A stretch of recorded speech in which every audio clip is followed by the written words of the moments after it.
தேவையான பொருட்கள் மெயினாக இது பருப்பு. ஒரு 100 கிராம் பருப்பு. நம்ம வீட்டில் எத்தனை பேர் இருக்குமோ அதுக்கு தகுந்த மாதிரி. இது வந்து ஒரு 3 பேர் சாப்பிட்ற அளவுக்கு நம்ம சாம்பார் செய்கிறோம் இப்போ. 100 கிராம் பருப்பு. ஒரு நெல்லிக்காய் அளவுக்கு புளி. கொஞ்சம் முள்ளங்கி சாம்பார் வந்து புளி தாங்காது, கொஞ்சம் கம்மியாகவே கரைச்சி விட்டுக்கலாம். அப்புறம் ஒரு 3 முள்ளங்கி. சின்ன வெங்காயம். இதுக்கு வந்து முள்ளங்கிக்கு காம்பினேஷன் வந்து சின்ன வெங்காயம். சின்ன வெங்காயம் வந்து நம்ம உரித்து இது வந்து பருப்போடையும் சேர்த்து கூட வேக வச்சுக்கலாம்.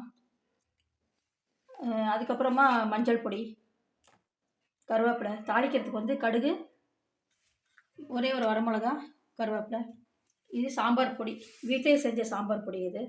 இதை போட்டு தான் இன்றைக்கி நம்ம சாம்பார் செய்ய போகிறோம். இது வந்து ரொம்ப டேஸ்டியாக இருக்கும். முள்ளங்கியும் சின்ன வெங்காயமும் காம்பினேஷன் வந்து ரொம்ப டேஸ்டியாக இருக்கும். நம்ம வந்து ஃபஸ்ட்டு இது வந்து நல்லா கழுவி அதோடு வந்து சின்ன வெங்காயமும் போட்டு, முள்ளங்கி வந்து தனியாக வேக வச்சுக்கலாம். இது வந்து சின்ன வெங்காயமும் போட்டு இதோடு சேர்த்து கழுவி வேக வச்சுக்கலாம். ஃபஸ்ட்டு குக்கரில் நம்ம கழுவி அதை வேக வச்சுட்டு அதுக்கப்புறமா சாம்பார் செய்கிறது எப்படின்னு பார்க்கலாம். சாம்பார் செய்கிறதுக்கு ஸ்டவ் பற்ற வச்சுக்கலாம். அப்போ கொஞ்சம் எண்ணெய் விட்டுக்கலாம். அதில் ஒரு 1.5 டீஸ்பூன் எண்ணெய் விட்டுக்கலாம். விட்டுட்டு ஃபஸ்ட்டு பாருங்கள், இதில் வந்து கடுகு, கொஞ்சம் பெருங்காயம், வரமிளகா 3 இதில் ஆட் பண்ணிடலாம்.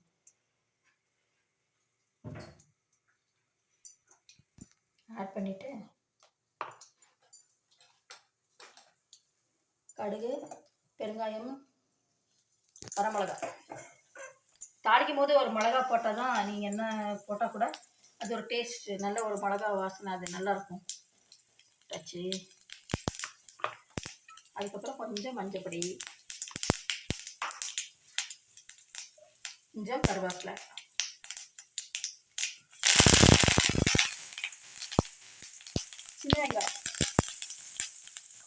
சின்ன வெங்காயம் வதங்கட்டும் ஒரு நிமிஷம். வதங்கிறதுக்குள்ளே நம்ம என்ன பண்ணலாம், இந்த முள்ளங்கியை தோல் சீவி கழுவி டக்குன்னு கட் பண்ணிடலாம். இந்த முள்ளங்கியை ஒரே செகண்டில் தோல் சீவி, இது வந்து ஒரு 2-3 மினிட்ஸ் போதும் இதை நெருக்கிறதுக்கு. அதுதான் ஃப்ரெஷ்ஷாக நெருக்கிக்கலான்னு சொல்லிட்டு நான் வெங்காயத்தை போட்டுட்டு இப்போ நெருக்கிட்டு இருக்கேன். முதல்ல நெருக்கி கொஞ்சமாக இதெல்லாம் சீவிடலாம். மேலே தோல் என்ன இருந்தால் கூட இது எங்கெங்கேயோ போயிட்டு வரதுனால ஒரு இதில் வந்து அழுக்கு இருக்கும். இது வந்து சீவிட்டு இந்த தோல் சீவுறது இருந்ததுன்னா நீங்கள் பார்த்து ரொம்பவும் அந்த சதப்பகுதி எதுவும் போகாமல் நீட்டாக தோல் மட்டும் வந்துடுது. இப்போது இதை வதக்கி விட்டுட்டு இதை ஒரே ஒரு நிமிஷம் கழுவிட்டு வந்துட்டு அப்படியே நெருக்கி அதில் ஆட் பண்ணிடலாம்.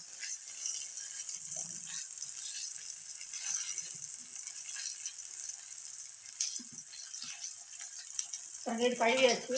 இப்போ வந்து இது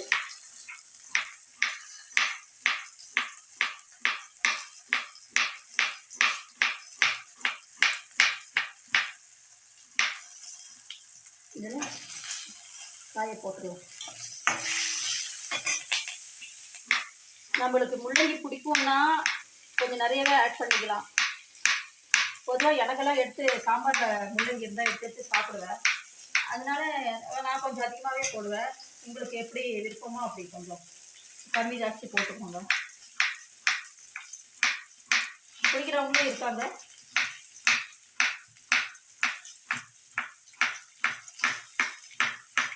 உடம்புக்கு நல்லதுன்னு நினச்சாவே அது அப்படியே பிடிக்க ஆரம்பிச்சிடுது. 3 முள்ளங்கியும் கட் பண்ணி போட்டு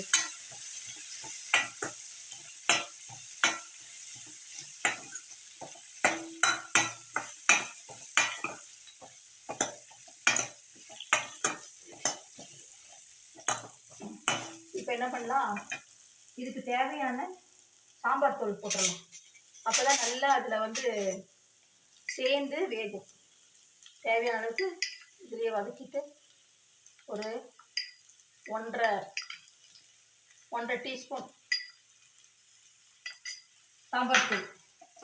சாம்பார் தூள் ஆட் பண்ணி கொஞ்சம் நல்லா வதக்கிட்டு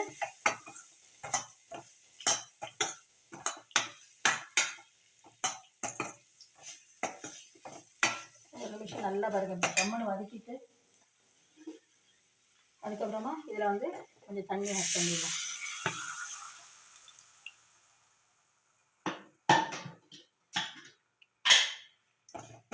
கொஞ்சம் தண்ணி ஆட் பண்ணி இதில் வதக்கி வேக விடலாம். 2 மினிட்ஸில் வெந்துடும்.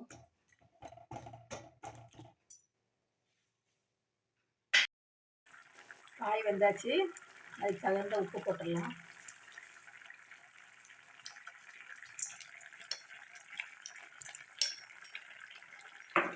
உப்பு போட்டாச்சு. சின்ன வெங்காயமும் முள்ளங்கியும் சரியான காம்பினேஷன். எப்படி முருங்கைக்காய் சாம்பாரில் நம்ம சின்ன வெங்காயம் போடுறோமோ அதே மாதிரி முருங்கைக்காய் இதுலேயுமே நம்ம சின்ன வெங்காயம் ஆட் பண்ணோம்னா ரொம்ப நல்லாயிருக்கும். அது ஸ்பெசிஃபிக்காக இந்த சாம்பார் பொடி வந்து ரொம்ப நல்ல டேஸ்ட்டு, நல்ல டேஸ்ட் வந்திருக்கு. வீட்டில் அரைச்சது ஒரு டைம் போடுறேன். இது இப்போது இதில் பருப்பு விட்டுடலாம். பருப்பு உங்களுக்கு காமிச்சது பாருங்கள் எவ்வளோ கம்மி, அது எவ்வளோ பருப்பாக இருக்குது. இதில் நிறைய பருப்பாயிடுச்சு.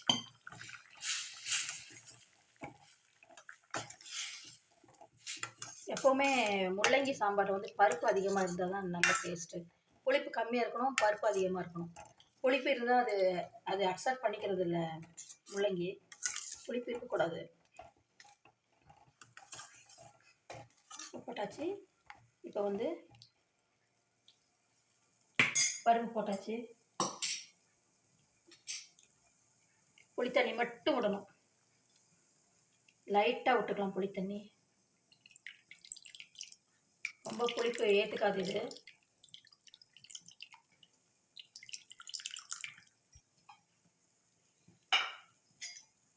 புளித்தண்ணி விட்டாச்சு.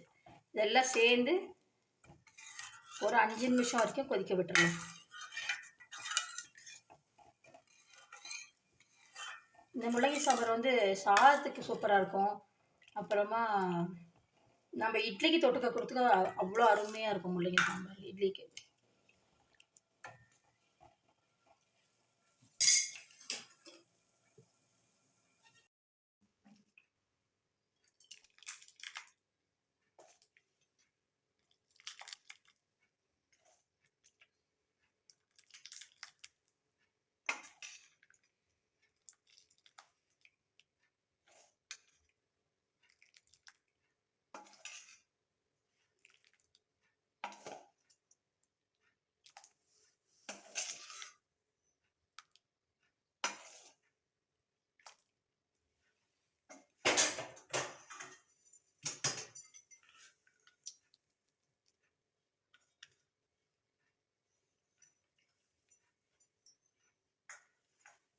சூப்பரான முள்ளங்கி சாம்பார் ரெடி.